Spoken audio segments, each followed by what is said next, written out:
Tu mourrais pour ta famille? Tu donnerais ton temps, ton énergie, ton corps pour eux? Et pourtant, tu ne prends pas 10 minutes pour le garder en vie. Vieillir, ce n'est pas une fatalité. Ton corps n'est pas fait pour s'user, mais pour s'adapter à ce que tu lui fais vivre. Aujourd'hui, on parle d'arthrose, et surtout, de mouvement. Let's go! Comme toi, j'ai cru que vieillir, c'était se raidir, perdre en souplesse, souffrir, jusqu'à comprendre que ce n'est pas une question d'âge, c'est une question d'usage. Perso, j'ai eu 3 ruptures du LCA, un bout de ménisque en moins, et pourtant je bouge comme jamais. Arthrose. Ce mot, il m'a longtemps fait flipper, tu sais. Autour de moi, il voulait dire déclin, douleur, dégénérescence. Vieillir, c'était perdre. Jusqu'à ce que je comprenne que ce n'est pas le temps qui t'use, c'est l'immobilité. L'âge ne t'a pas figé, c'est ta chaise qui l'a fait. Et si, en réalité, on s'était trompé sur l'arthrose? Et c'est là que j'ai commencé à douter.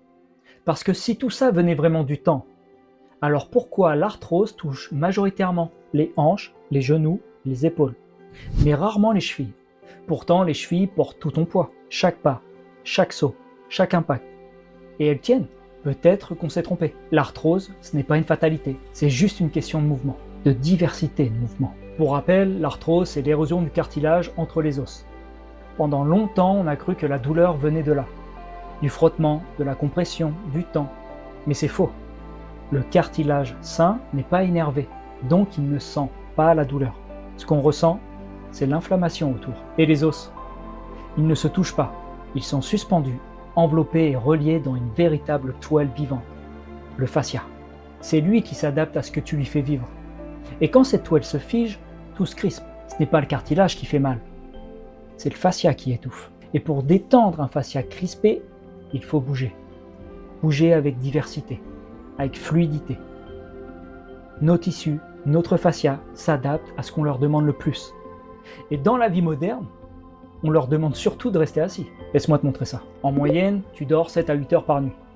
Tu passes 9 à 13 heures assis. Fais le calcul. 8 heures au bureau, 1 heure dans les transports, 1 heure à table, et encore 2 ou 3 heures devant ton téléphone ou la télé. Résultat, plus de 12 heures assis pour 7 heures de sommeil. On passe littéralement plus de temps assis que debout. Et on appelle ça vieillir. Et si vieillir, ce n'était pas une question d'âge, mais juste le résultat d'avoir arrêté de bouger.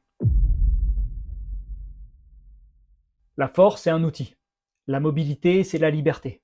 On t'a fait croire que le luxe, c'était une voiture, une montre ou un voyage. Mais à quoi bon tout ça, si tu ne peux pas t'accroupir pour ramasser ce que tu as laissé tomber? À quoi bon courir après la réussite si ton corps n'est plus capable de courir tout court? Le vrai luxe, c'est de pouvoir bouger, de te relever sans douleur, de tourner la tête sans raideur, de jouer au sol avec tes enfants. Ce luxe-là, il ne coûte rien.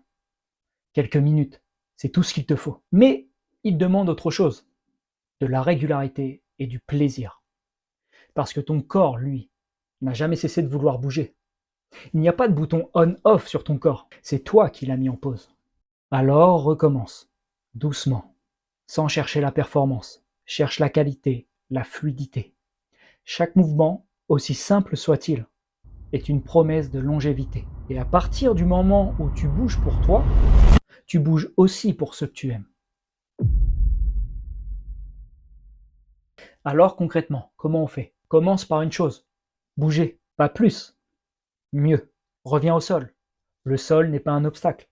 C'est là où tu as commencé. C'est ton terrain d'exploration. Il ne triche pas. Il révèle tes blocages, tes compensations et t'apprend à bouger avec plus de justesse. Le sol, c'est le miroir de ton corps, ni plus ni moins. Valorise la fréquence, pas la quantité. Dans ta semaine, 3 fois 30 minutes, c'est mieux qu'une fois 2 heures. La diversité, c'est la clé de ta longévité. Chaque mouvement est une compétence. Apprendre un squat, une traction, une suspension, c'est élargir ton langage corporel. Et plus ton vocabulaire de mouvement grandit, plus ton corps s'adapte et devient libre. Et tu verras, quand tu bouges mieux, tu penses mieux. Moins de brouillard, plus de clarté. Respecte la règle de la non-douleur. Tout ce que tu fais peut être inconfortable, oui, désagréable, oui, douloureux, non. Dernier point, le plaisir, le fun, c'est ta boussole. Transforme ta pratique physique en jeu, pas en corvée. Peu importe ton passé, ton âge, ton niveau. Garde juste une chose en tête. Rien n'est obligatoire, mais tout est vital.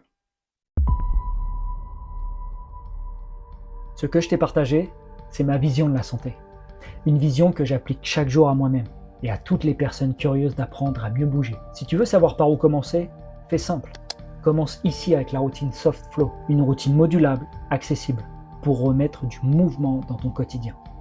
Et souviens-toi, le mouvement, ce n'est pas une option, c'est ton assurance vie. Merci à toutes et à tous. Cœur sur vous, c'était Koulouf. Bye.